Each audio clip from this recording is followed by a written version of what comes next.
not looking to make 1,000 horsepower.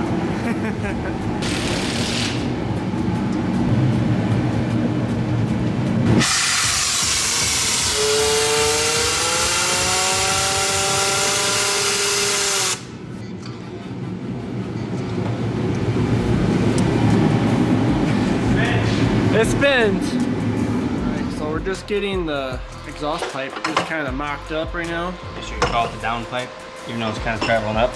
Yeah. So it's gonna go something like that.